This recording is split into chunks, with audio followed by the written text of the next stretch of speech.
if you start to unpack people's complaints about where they work, and again, this is from huge companies to being a taxi driver, if you peel away all of it, what you find that has caused the problem is so-and-so did not listen to me.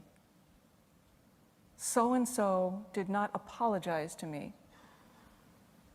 So-and-so did not notice that I was there, and so-and-so did not thank me for what I did. That's it. This is called relationships. And we are all working to create business environments that necessarily have to include our hearts. The final frontier in business, the only dirty word you could say in a business meeting up until about recently, is feelings. That's where it's at now. Contact with our hearts, respect for other people's hearts. The antidote to these problems of you didn't apologize to me and so on is mindful communication. I hate that phrase, by the way. Oh. Opening your heart. So I'm going to break that down a little bit, and then I'm going to give you 4 tips for mindful communication, and then it will be Julian. Mindful, by the way, there's a lot of talk about mindfulness, a lot of stats, a lot of focus on mindfulness, and I'm so happy to hear that. But mindfulness does not mean peaceful. It does not mean in control. It can certainly include those things, but what mindfulness really means is letting down your guard, opening to whatever situation you're in and to whomever you happen to be speaking to, letting down your guard and letting your world touch you. Because if you're not attuned to what's happening, if you're not letting what's happening touch you, odds are you are trapped in your hope for how things should go or your fear of how things may go. And that is not mindful. Mindful is putting all your chips on red. Mindful is saying whatever happens, I'm going to show up for it.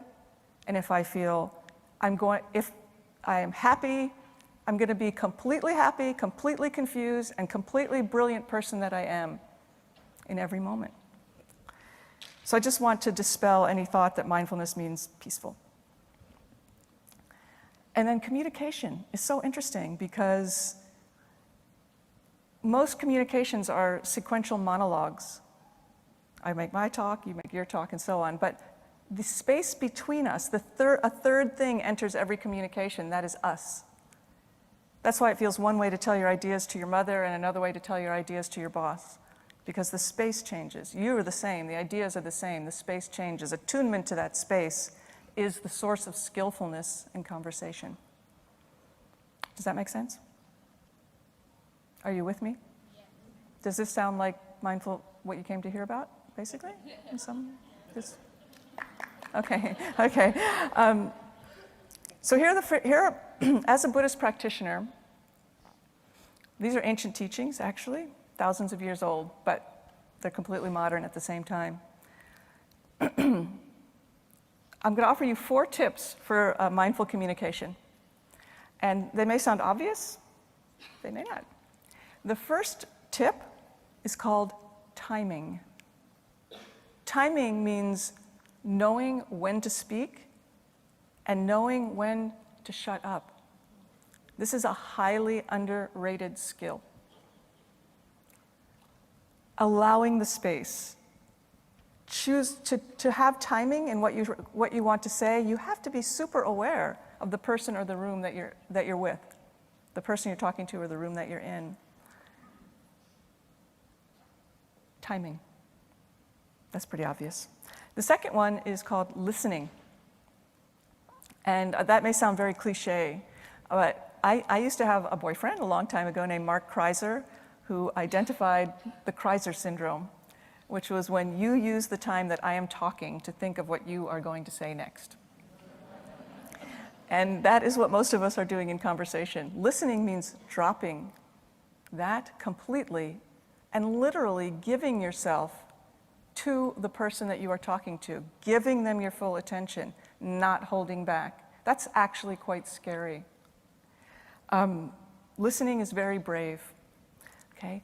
My favorite definition of listening is to cease thinking what your thoughts and to start thinking my thoughts. Because that's what you have to do to listen. The third is crazy. It's called agendalessness. We all have an agenda when we're having a business communication. But in order to have that communication be genuine, you have to drop your agenda. A way to drop your agenda is to be curious. I'm speeding up a little bit because I only have a few more minutes. And the fourth is called confidence. We all know when we're listening to someone who is confident. And to have confidence is very simple. It doesn't mean you have to believe in yourself. It doesn't mean you have to think you are the best. It doesn't mean you have to be certain of what you know. Here is the way, guaranteed, to generate confidence. Are you ready? Place your attention on maximizing the other person's position.